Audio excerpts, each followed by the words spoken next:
Olá pessoal, que bom ter vocês mais uma vez junto conosco aqui para um podcast Pare e Pense, ou para o Pare e Pense Podcast. É um prazer a gente poder chegar até você, trazer assuntos que são relevantes para a nossa caminhada cristã. E eu quero já no início aqui te convidar a curtir aí o canal. Se você ainda não se inscreveu, se inscreva, né? Mas não só se inscreva não, coloca um like aí pra gente. Repasse para os seus amigos, faça comentário, ajude-nos a tornar o canal relevante para as pessoas que se aproximarem dele. Hoje, o nosso assunto, eu creio que tem referência a você, porque todos nós conhecemos alguém que fala que é cristão, mas tudo que a pessoa é crente. Então, o nosso diálogo hoje será o seguinte: cristão e crente é a mesma coisa? Ou melhor dizendo, nem todo crente é cristão. Aguarda aí que nós vamos falar sobre isso e eu acho que vai ser muito legal. Mateus, então, crente e cristão, né? Crente e cristão, crente e cristão. Eu estava te falando agora há pouco que o desejo meu de conversar sobre isso é exatamente por aquilo que eu vivo, por os diálogos que eu tenho, que eu ouço das pessoas. E é comum demais, Mateus, ouvir assim, pô, mas a pessoa não fala que é cristão, né? A pessoa não fala que é de uma igreja, ele não fala que é lá da igreja tal, né? E aí, ouvindo o resultado dessas falas, porque geralmente quando a pessoa diz isso, não é dizendo assim, nossa, o cara fala e é mesmo, viu? Pensa num cara de Deus, pensa num homem. Geralmente depois vem uma coisa pejorativa, né? Nem todo crente é cristão, né, Matt? Pois é, e isso é algo que o senhor foca muito as suas mensagens nos fazendo entender isso. Que muitas vezes a gente é cristão ou tá na igreja e acaba não notando, não fazendo essa autoanálise. Cara, será que eu tô sendo um verdadeiro cristão? Ou será que eu estou sendo só um crente? E os tópicos que o senhor fala nas mensagens, muitas vezes, quando eu sou líder de pequeno grupo, né? Então eu vou pro grupo, eu começo a conversar com o pessoal fala, cara, eu nunca pensei nisso. Tô na igreja minha vida toda e eu não tive essa percepção de que eu só estava sendo um religioso, que eu precisava me transformar, que eu precisava ter um posicionamento diferente. E pessoas de caminhadas diferentes, de igrejas diferentes, de background diferente, né? E que começa a ter essa percepção. Cara, talvez eu precise nascer de novo, tem uns que falam. Sim. Preciso mudar minha mentalidade, caminhar com Jesus verdadeiramente, porque eu só conheço o que é ser de igreja até hoje. Porque a religiosidade, no passado, ela tinha uma conotação positiva, mas nos nossos dias ela é negativa. Porque o religioso era tido primeiro como um homem ou uma mulher que a religião fazia parte da vida dele a partir dos princípios. Então pensava-se que o religioso iria pautar a vida dele pelos princípios da religião e que seriam bons. Mas hoje em dia não é, né, Neto? Hoje em dia o que é a religião? É a pessoa frequentar uma igreja, é a pessoa dizer que, ou sei lá, ficar ouvindo corinho evangélico, falar que conhece a Deus, que não tem nada a ver com o que é ser cristão às vezes. A pessoa pode ser muito religioso sem ser cristão, e a pessoa que é muito cristão pode não ser percebido pelos outros como religioso, o que seria, assim, o mais legal de tudo, né? A pessoa ser cristão mesmo e não ter essas coisas pejorativas. Mas, falando aí do que você mencionou sobre as minhas mensagens, porque que é a minha preocupação é que a igreja de Jesus, e aqui no nosso caso falando só da New Life, a gente tenha pessoas que saibam, pelo menos, saber fazer a diferença. Porque se não querem ser verdadeiros cristãos, pelo menos sabem a diferença do que é um e do que é o outro, né? E quando eu pensei sobre a gente conversar sobre esse tema, veio um texto na minha cabeça, que está lá em Mateus capítulo 7, quando Jesus conversando com as pessoas, todos ali seriam chamados hoje religiosos. Não no sentido negativo, mas religioso no sentido de conhecer a religião, saber o que é e tudo. E aí Jesus vira para eles e diz assim, nem todos os que me chamam Senhor, Senhor, entrarão no reino dos céus. Então a primeira coisa que Jesus diz é o seguinte, o fato de vocês saberem que eu existo, no nosso tempo aqui agora, né? Vocês saberem que eu existo, vocês saberem que eu sou o Filho de Deus, vocês saberem que eu nasci de uma virgem, vocês saberem que eu tive um ministério, vocês saberem que eu fui traído, que eu fui vendido, que eu fui crucificado, que eu fui morto, que eu ressuscitei e que eu vou voltar, isso não dá direito a vocês necessariamente de nada.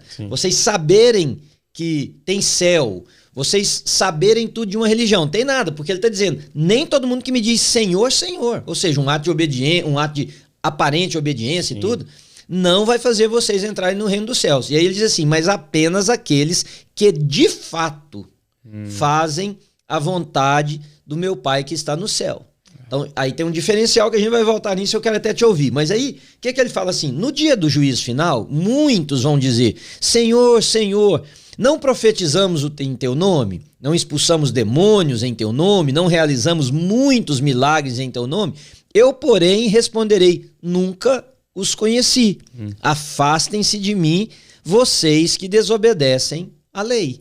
Né? Então, quer dizer, o fato de uma pessoa frequentar a igreja, Mateus, não quer dizer estar longe de ser um afirmativo de ser cristão. No final de semana passado, eu falei sobre adoração aqui com os jovens, né, e os adolescentes. E eu mencionei João 4. Na semana passada não, no outro, né? No outro. O tempo passa tão rápido que a gente já perde as contas. E o tema central foi sobre essa adoração verdadeira. Que ela não é só de proclamar, não é só de cantar aqui no domingo, não é só de o que está do lado de fora. Eu falei que a adoração ela envolve nosso coração, a nossa mente e também as nossas mãos, nossos pés, nosso corpo. Não é só o falar, Senhor, Senhor, fiz isso, então não sei o quê. Não, é você sentir isso também. É algo que o Espírito testifica dentro de você, molda o seu caráter, transforma o seu coração, e aí você faz. Tem que ser de dentro para fora. Não é só o de fora. Ela tem que envolver as três partes de quem nós somos. E sabe o que faz muito mal isso? Essa coisa da pessoa se autodenominar cristão, mas não ser, ou crente, mas não ser cristão, é que os outros pegam isso e de muitas maneiras isso impede pessoas de se aproximar de Jesus. Né? Ninguém vai ser desculpado por causa disso. Aliás, eu quero aproveitar e mandar um recado pro pessoal que fala assim, eu conheço muito crente que dá mau testemunho, por isso que eu não quero saber de igreja. Presta atenção, Deus não tem nada a ver com isso. Deus não tem nada a ver com isso. Você não vai poder dar essa desculpa para Deus. Porque você também tem pessoas de bom testemunho e mesmo que não tivesse, você precisa caminhar com Deus e não pode arrumar uma bengala, uma muleta para dizer que não andou porque o fulano ou ciclana ou whatever deu um mau testemunho, né? Mas o problema é que, por exemplo, você já deve ter escutado gente falar assim, fulano disse que é da igreja tal, né? Aí, quer dizer, põe a igreja tal numa condição de que tem pessoas ruins nela, o cara usa o nome de Jesus, mas na verdade ele não tem nada a ver com o evangelho, ele não tem nada a ver com o corpo de Cristo, ele não tem nada a ver com a caminhada cristã, né? E aí, no meio de jovens, isso deve acontecer muito. Eu vou falar daqui a pouco sobre os adultos, mas me fala o seguinte, no meio dos jovens, como é que é isso? Como é que eles veem esse negócio de pertencimento, de ser cristão, diferença entre cristão e a igreja? Como é que é isso? Pastor, a gente está tendo uma geração muito diferente. Né? Eu falei, creio que alguns podcasts anteriores, sobre essa geração que ela tem como se fosse um radar dentro de si. De autenticidade. De autenticidade. Então, assim, tem muito menos dessa falsidade, né? Ou essa distinção entre o cristão e o religioso. Porque o cara ou é ou não é. Ou é ou não é. Os meninos, assim... Então, tem hora que eu tenho uma conversa com os meninos, eu fico assim, cara, mas você não é cristão? E pra minha surpresa, tem hora que o menino que é da igreja chega e fala pra mim, não. Não sou. Não sou. Por quê? Ele... Parece que ele nasceu diferente, esses meninos. Eles têm esse negócio, não, eu não vou levantar a mão se eu não tô sentindo. Eu não vou falar que eu sou cristão se eu não sou cristão. Então eles têm muito disso. O que pode ser maravilhoso, né? O que é muito bom, sim, né? Ou pode ser também muito ruim, né? Ou também pode ser muito ruim. Porque é o reflexo de uma geração que talvez está se afastando de Deus. Exatamente. Então, mas é mais fácil a gente, na minha opinião, a gente entrar com o evangelho em uma pessoa que sabe quem ela é, que ela sabe que assim, cara, eu não caminho com Jesus. Não caminho. Eu vou na igreja porque meus pais vão na igreja. Eu vou na igreja porque tem alguém lá que eu estou interessado, né? Mas eu ainda não caminho com Jesus. Ontem eu conversei com um jovem aqui da igreja, não da igreja, ele apareceu aqui na igreja, eu estava saindo, atendi ele aqui, e ele falou, cara, eu não sou de igreja não. E ele chorando, pedindo oração. E se abrindo, ele falou, eu nem acredito em Deus. Olha. Aí eu fiquei assim, cara, por que você veio aqui na igreja? E pede a oração se você não acredita em Deus. Não é? Eu comecei a mostrar pra ele, cara, não faz sentido o que você tá falando. Aí ele mesmo falou, é verdade, não faz sentido não. Mas ele tava sem esperança. E ele queria uma esperança. Não, mas eu acho que aí tem uma outra coisa. No fundo, o cara pode falar que ele não crê em Deus, que ele não é de igreja, mas no fundo ele sabe que só Deus tem a mão pra pôr nesse negócio aí, não é não? Ele notou isso. Eu falei, cara, olha as coincidências. Eu falei pra ele, eu tava ali agora, eu tava esperando minha esposa acabar de gravar um vídeo e eu tava editando um vídeo no computador, olhando meu filho, e o senhor não falava, que eu sempre tento pegar um pedaço da pregação e colocar, mas qual pedaço que eu ia colocar? O senhor não esclareceu, não apontou pra nada, eu falei, não, vou deixar, depois eu posto. Aí eu fui passando assim na frente da porta da igreja, já era mais de 5 horas, então ele tava apertando a campainha. Mas só tocava no escritório, já tava fechado? Então eu vi ele. Aí eu fui lá entender, falei, tudo bem, como é que você tá? Como é que eu posso te ajudar? Ele falou, tem algum pastor, tem alguém aqui dentro, eu preciso de uma oração. Falei, cara, vamos entra aí, vamos conversar. Aí conversa vai, conversa vem. Ele falou isso. Cara, eu não creio. Eu falei, mas por que você veio aqui na igreja? Porque se ele não crê, ele podia ter ido do outro lado da rua ali, na casa de alguém, procurado um comércio, um amigo, um terapeuta, alguma coisa. Ele falou, vim nessa igreja. Aí eu falei, e ele continuava falando assim, eu tô sem esperança, sem esperança, sem esperança. Eu falei pra ele, você sabe o nome dessa igreja que você veio? Aí ele falou, não. Eu falei, New Life, a place of hope. Um lugar de esperança. Ele começou a chorar. Ele broke down. Porque ele é real. Essa geração é muito real. Mas olha que coisa bonita isso aí. Quer dizer, até o nome da igreja encaixava. Ou encaixou naquele momento na necessidade dele, hein? Porque o Senhor Jesus é assim. Ele está procurando pessoas que sabem, que nem sabem que estão perdidas. Mas você sabe o que eu pensei agora, você falando essa questão de essa geração ter um radar de autenticidade? Você falou isso no outro encontro que nós tivemos. É que se eles têm isso, eu acho que a arma mais forte que nós temos para com eles é o testemunho. Sim. Porque se eles estão em busca de autenticidade, se eles não só são autênticos, são capazes de dizer eu não sou, ou eu sou, eles também devem estar em busca de pessoas autênticas, né? Que eles mais precisam. Pois é, e aí nós temos uma oportunidade, você não acha? Porque se nós tivermos bons testemunhos, eles podem falar assim, não concordo, não pensa assim, mas a vida dele é autêntica. Isso. E aí vai deixar uma impressão para que eles possam, quem sabe, se aproximarem do evangelho. É isso. A gente tem que viver o que a gente é. A gente precisa ser cristão autêntico, porque tem uma geração olhando pra gente. Uma geração que muitas vezes vê a gente aqui na igreja levantando a mão, ou vê a gente até dar um dinheiro na igreja, mas vê que em casa a gente não é assim. Então a gente tá vendo, tem filho, tem filha, tem sobrinho, tem primo, tem pessoas que trabalham com a gente que estão observando não só o Mateus da igreja, mas o Mateus. O Mateus no trabalho. O Mateus cristão, um Mateus autêntico, que precisa ser o que ele é dia de domingo. Então, de certa forma, eles fazem essa distinção entre crente e cristão. Demais. Porque para eles, eles talvez não deem o mesmo termo, ou talvez até nem mesmo porque saibam, mas o crente é exatamente esse que não tem autenticidade para eles. Eu achei interessante, o senhor estava lendo o texto, e o Senhor Jesus diz assim... eles, né? Eles dizem, em teu nome fiz isso, em teu nome. E o que o Senhor quer não é que a gente faça coisas no nome dele.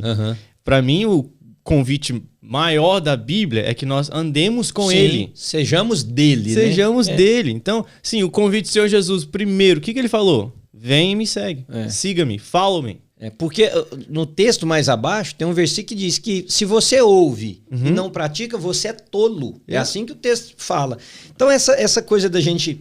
e é tão... Por exemplo, aqui na nossa realidade há inúmeras igrejas, né? Inúmeras igrejas. E isso, por um lado, é muito bom, porque a palavra de Deus pode ser pregada, mas por outro lado pode ser exatamente o oposto. Porque são tantas de pessoas, ou são tantas pessoas dentro destas tantas igrejas que não são autênticos com a fé, que aí também a gente amplifica, esse mau testemunho que para a geração que está em busca de autenticidade, isso vai afastá-los. Né? Então a gente precisa nos levantar. A gente precisa levantar e corrigir. A gente tem muito... Que é um outro pensamento da atualidade, né? De you do you, I do me.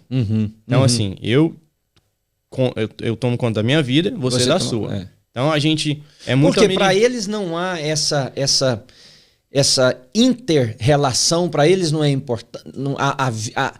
Seria mais a vida deles ser accountable, eles terem que prestar contas a alguém. Isso para eles é algo descartado, não importante. O que é, mesmo? Eles precisam ou muito soa mais... como agressão e tal. Eles escutam e há um resultado muito maior quando a gente inspira eles do que a gente só fala para eles o que fazer. Sei. Então, assim, por isso que esse tema é muito importante para a próxima geração.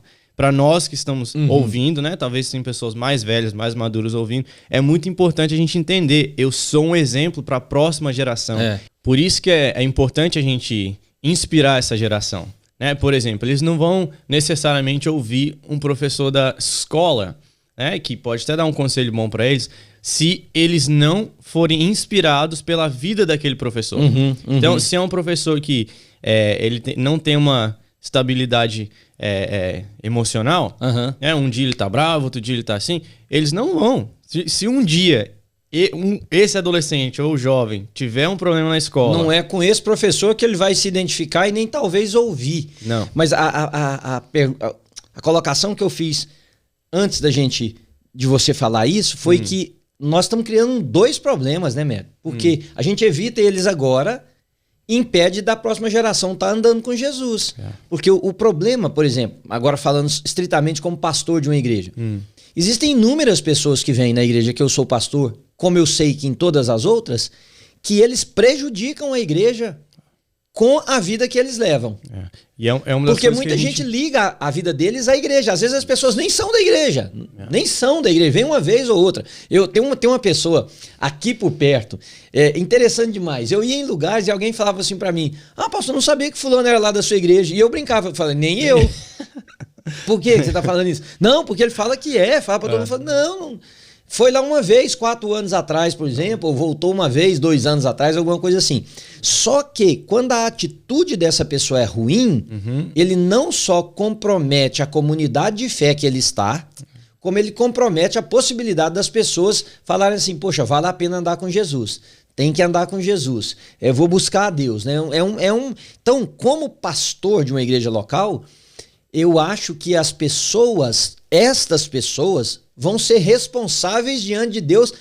Esse texto fala apenas que Jesus vai dizer para eles, eu não conheço vocês, afastai-me, o que já é bad enough, né? Jesus fala, não te conheço, afasta de mim, mas esse pessoal vai receber o peso de um julgamento daquilo que eles estragaram também, Mateus.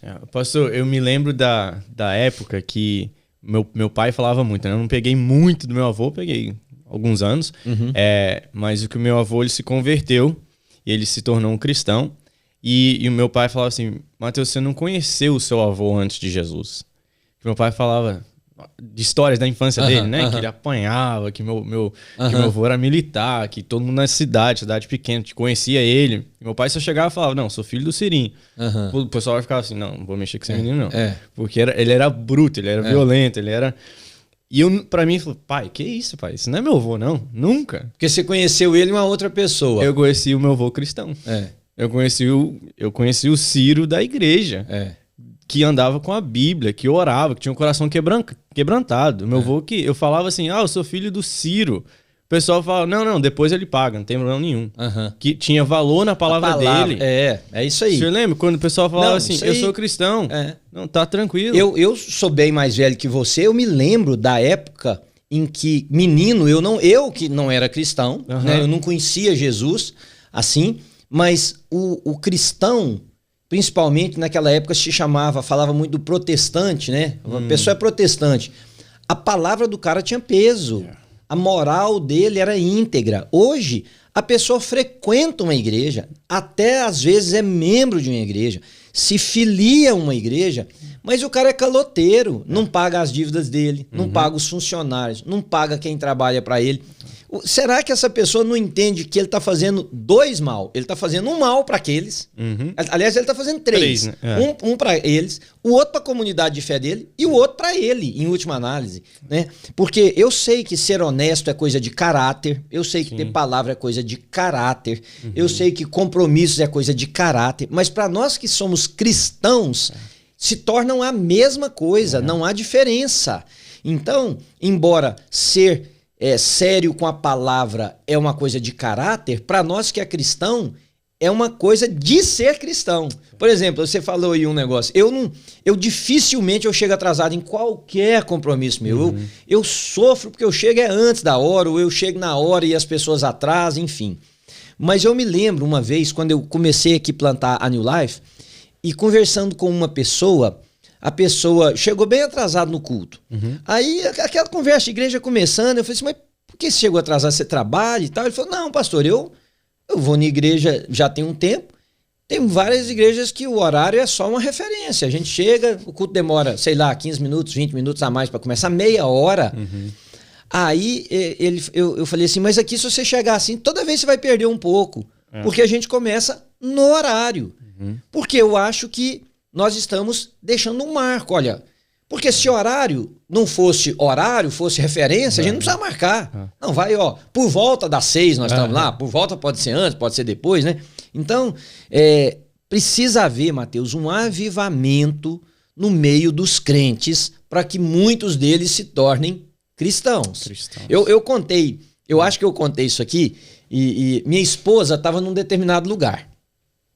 E aí tinha 2 pessoas, eu acho que eu te contei isso, não sei. E ela estava fazendo alguma coisa e tinha mais umas 2 ou 3 ou 4 mulheres assim do lado. E 2 dessas mulheres estavam conversando as coisas mais podres que você imaginar. E alto, porque tanto que a minha esposa que estava uns 3 metros para lá estava ouvindo. As coisas mais podres do mundo. E aí, de repente, uma falou assim, mas o que você faz no domingo? Ela falou assim, no domingo eu vou na igreja. No domingo eu vou na igreja. Aí uma perguntou qual igreja que ela ia, ela falou que ia em tal igreja, e aí elas voltaram a conversar do que elas estavam falando antes, que era podre, como se nada tivesse acontecendo. Então, quer dizer, no domingo eu vou lá na igreja. Essa pessoa é o crente. Não quer dizer que ele é um cristão. Pastor, então, o que o senhor falaria? Qual a maior diferença, então, entre um crente e um cristão? Mateus, hoje, e aí essa pergunta é muito legal, porque ela abre espaço para a gente conversar sobre uma coisa que é a aparência, né? Eu não sei tanto no meio dos jovens, mas eu acompanho um pouco. Hoje nós somos uma geração, todos nós, esses mais jovens, eu mais velho, todos nós somos uma geração que está no meio de onde a performance é importante demais, né? Por exemplo, você não pode mais acreditar que um videozinho que você vê de alguém no Instagram ou no Facebook seja aquele o rosto da pessoa. Às vezes é tudo filtro. Às vezes a pessoa tem uma mancha, tem, sei lá, uma coisa. Enfim, né? Então nós vivemos numa geração onde a aparência, onde a performance é muito grande. Dado isto, o que essa geração faz? Ela julga muito mais pelo que ela vê do que é exterior. Do que o que realmente é a vida da pessoa. Então, vamos pensar. Tem muita gente que acha que uma pessoa é cristã pelas expressões externas da fé dela. Por exemplo, uma pessoa fecha os olhos, levanta a mão, e eu amo esse negócio, nada contra você que está ouvindo, por favor, não pense isso. Levanta a mão, diga glória a Deus, é uma pessoa que tem expressões efusivas da sua fé. Mas essa mesma pessoa, se ela for num concerto de rock, ou se ela for num baile de música sertaneja, ela é uma pessoa que expressa mais, né? Não quer dizer necessariamente que ela está sentindo aquilo no coração. Mas aí alguém vê de fora e diz assim, não, essa pessoa é mais crente do que aquele que está lá calado, contrito, enfim. Para mim, a única solução é nós voltarmos a fazer o que Jesus falou. Para de olhar para a árvore e olha para o fruto da árvore. O fruto é o que diz que árvore que é e não o oposto. Porque hoje nós estamos olhando para a árvore. Não, o que adianta? Aquilo ali falar, eu sou uma mangueira, você não dá manga. Então ele não é. Ou então ele é uma mangueira que não produz, pior ainda, ele é uma árvore somente, né? Ele não é uma árvore frutífera. Eu acho que se a gente voltasse a fazer isso, Mateus, haveria uma revolução na igreja. Não veja o que eu falo, não.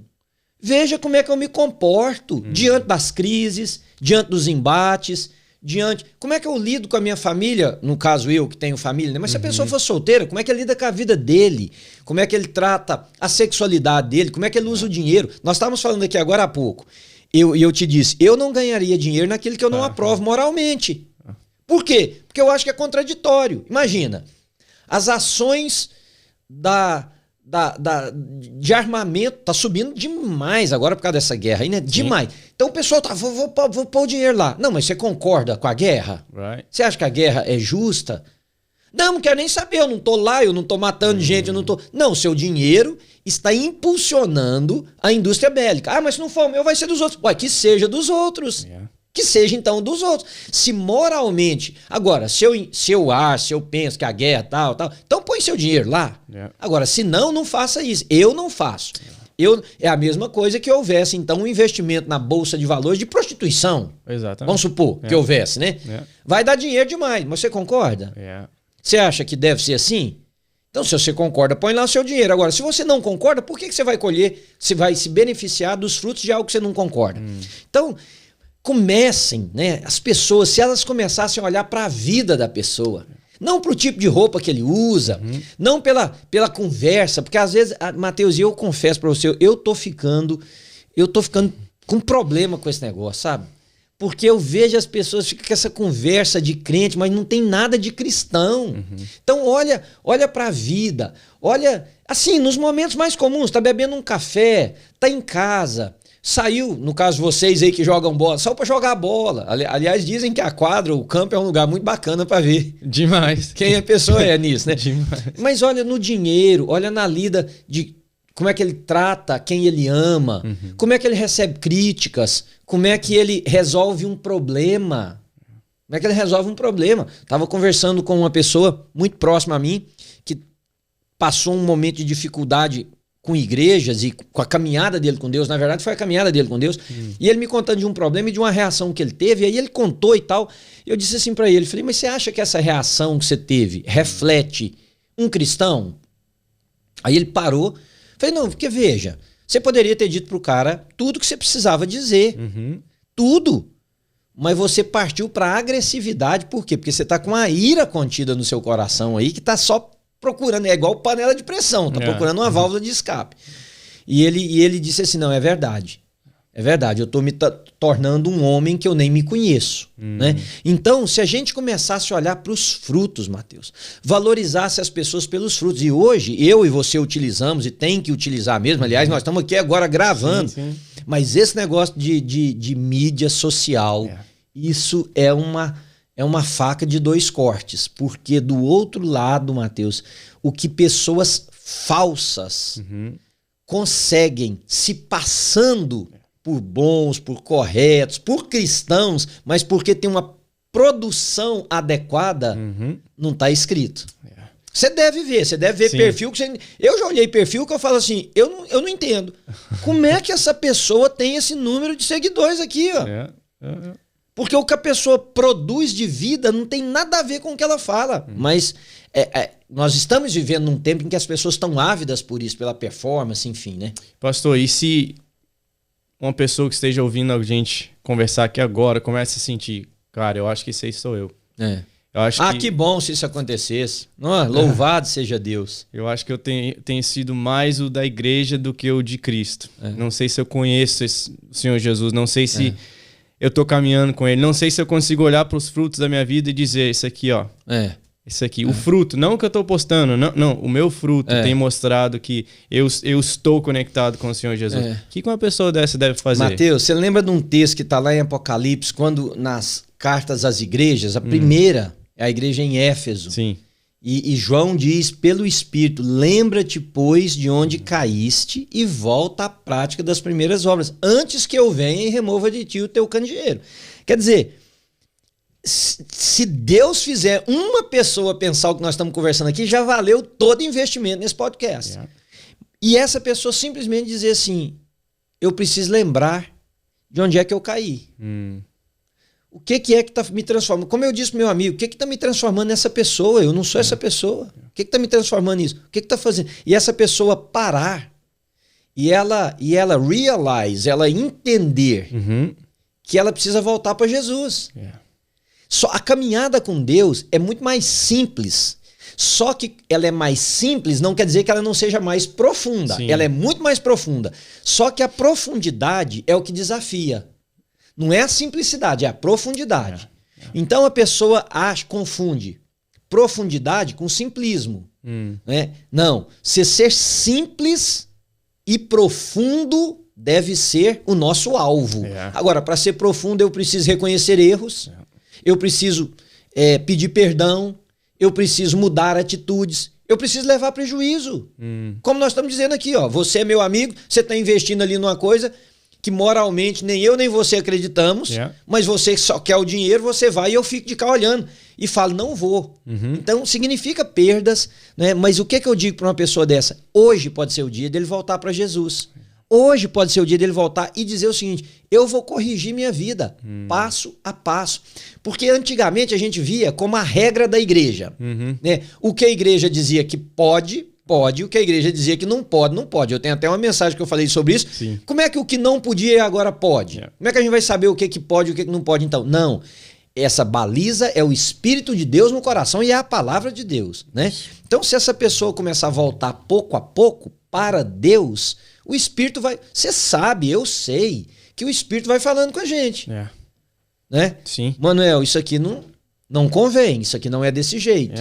Né? Aí, se eu realmente sou um cristão, eu vou ouvir a voz do Espírito. Eu não estou dizendo que a gente não vai errar, sim. Mas nós vamos ouvir a voz do Espírito. E com o tempo, a nossa vida vai mudando. Eu queria perguntar para o senhor isso. Como que o senhor definiria um cristão? Porque a gente está falando da diferença de um cristão e um crente. Então, quando o senhor pensa assim, cristão, Matheus, o que significa ser cristão, então? Tá. Bom, em síntese, porque todas as qualidades que eu vou dar de um cristão, um não cristão também pode ser, mas um crente não. Olha o que eu estou querendo dizer. Uma pessoa que seja ateu, por exemplo, ele pode parecer mais um cristão do que um crente. Por quê? Tem muita gente que tem um compasso moral muito afiado. Sim. Mas a pessoa não crê necessariamente em Deus. Veja que agora mesmo eu falei que lá fora isso é coisa de caráter. Sim. Mas para nós que somos cristãos, os dois se misturam, porque você mesmo falou, tem que ser uma coisa íntegra, tem que ser uma coisa holística, inteira. Né? Então, um ateu pode ter um compasso moral e ético perfeito quase. Que as pessoas olhem e admirem ele e falam assim, é um homem justo, é um homem honesto, é um homem que tem palavra, é um homem que cumpre os seus compromissos, é um pai, um marido de quem ninguém tem nada para falar. Não quer dizer que ele é o melhor marido do mundo, o melhor pai do mundo, todo mundo tem erro. Tem ou não tem? Tá. Essa pessoa aliás, você já deve ter ouvido, eu tenho certeza que alguém que está escutando a gente já ouviu essa frase. Só falta ser crente. Só falta ser crente. Não, pelo amor de Deus, não vira crente. Só falta ser cristão. Então, ser cristão para mim é receber a Jesus no seu coração, né? Se tornar filho de Deus e evidenciar essa filiação através da vida. Isso para mim que é ser cristão. Legal. Não é se o cara é presbítero numa igreja, não é se ele canta no louvor, não é se ele toca, não é se ele é líder de jovens, se ele é isso. Não. Estas coisas vêm dessa primeira. Porque veja, se eu sou... Aconteceu isso na minha vida. Esses dias para trás eu estava conversando com outro amigo de muitos anos e eu disse para ele que quando eu me converti, eu amei tantas coisas de Deus que eu não esperava meus pastores correrem atrás de mim para as coisas, não. Eu queria fazer. Eu não queria fazer por terapia ocupacional, não. Eu queria fazer por amar aquilo que eu estava fazendo.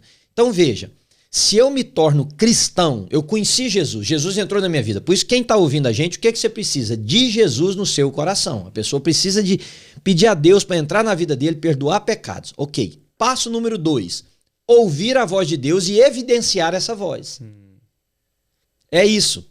Porque se você pega uma pessoa ética e moralmente correta, o que diferencia ele de um cristão que tem as mesmas qualidades? O fato de que esse aqui tem Jesus e esse aqui não. É isso. E eu achei interessante o senhor ter falado isso, que o que não crê em Jesus, ele pode se parecer com um cristão, mas não com um crente, né? Exatamente, porque o crente vive uma hipocrisia. E é o que você falou, a autenticidade é algo que você falou dessa geração, mas no fundo, nós todo mundo estamos buscando, mano. Sim. Você quer ver uma prova? Você gosta de futebol como eu gosto, você assiste jogo como eu assisto. Quantas vezes já viu o jogador entrar no campo pontando o dedo assim pra cima? Ó, ele é o número 1. Ou se é católico, ele passa a mão no gramado, às vezes faz o nome do pai. Se ele não é, ele entra com as mãos pra cima orando. Mas daí a pouco a câmera pega a boca dele, ele tá falando o maior palavrão do mundo. O cara tá fazendo as coisas mais erradas e com o dinheiro que ele ganha, ele vive um estilo de vida que é 100% mundano. E aí, pastor, é importante a gente falar sobre isso. Porque a pessoa pode estar ouvindo a gente falar isso e achar, você está julgando o cara. Não, eu estou julgando o que as escrituras falam. Isso. Por quê? Jesus falou que a boca fala do que o coração está cheio. Então eu não estou julgando só o que o cara está falando. Eu estou analisando à luz da escritura. E a pessoa que falar isso, você está julgando a pessoa, ela está sendo mais errada do que a gente. Sim. Porque a pessoa está evidenciando um estilo de vida. Não é eu que estou julgando, não. O cara aparece com uma mulher por semana. Sim. O cara aparece em festas que são quase orgias. Então não sou eu que estou julgando, é o que ele está mostrando. Se ele não mostrasse, eu não teria nem como saber, por exemplo. Se ele não xingasse, se ele não falasse que o juiz lá é um filho de uma pai, e vai, eu não saberia, ele está falando. Agora, o que adianta essa... Agora vamos pegar o que nós falamos. Esse crente, aquele outro que não é cristão, mas que vive de forma ética, moral, socialmente correta, ele jamais se adequa a isso. Até ele critica isso. Não tem nada inspirador ali. Nada. E ele fala assim, pô, aliás, ele fica até com orgiriza, porque ele fala assim, pra que o cara tá falando o nome de Deus? Você não tem que falar, vive a vida que você quer viver. Pra que você põe Deus numa vida esquisita dessa que você vive? Então eu acho que seria assim, de Deus demais, se esse nosso diálogo provocasse das pessoas pensarem. Não é ir numa igreja, dar dinheiro em uma igreja, não é você frequentar, não é ter cargos, é ter uma filiação. Sou filho de Deus e como tal a minha vida vai se amoldar a essa verdade. Legal. Né? Passo a passo, dia a dia. Então, meu irmão, se isso te abençoou, primeiro, reflita sobre isso. Se você está sendo um crente, aquele que vai na igreja de domingo, ou você tem conhecido a Jesus, você nasceu de novo, você está caminhando com Ele, como o pastor disse aqui, você está ouvindo a voz dele, você está sendo corrigido pelo Espírito Santo ou não. Essa era a nossa intenção aqui hoje, fazer você ter essa percepção, cara, eu caminho com Jesus. Não significa que nós somos perfeitos, mas até no nosso errar, o pastor fala muito, a gente erra diferente, a gente corrige diferente, a gente levanta e a gente tenta arrumar o erro e a gente continua ouvindo a voz do nosso Senhor a cada dia mais e mais. Então, pega esse podcast, manda para um amigo, coloca na sua rede social. Se você curtiu, mostra aqui. Seja autêntico, né? Não só goste aqui dentro, mas coloque aí, mostra que você gostou, que o YouTube vai entender que isso é algo relevante, que as pessoas precisam ouvir isso e você pode estar abençoando a vida de muitas pessoas. Que Deus esteja com você, seja um cristão a cada dia mais, não apenas um religioso. Amém.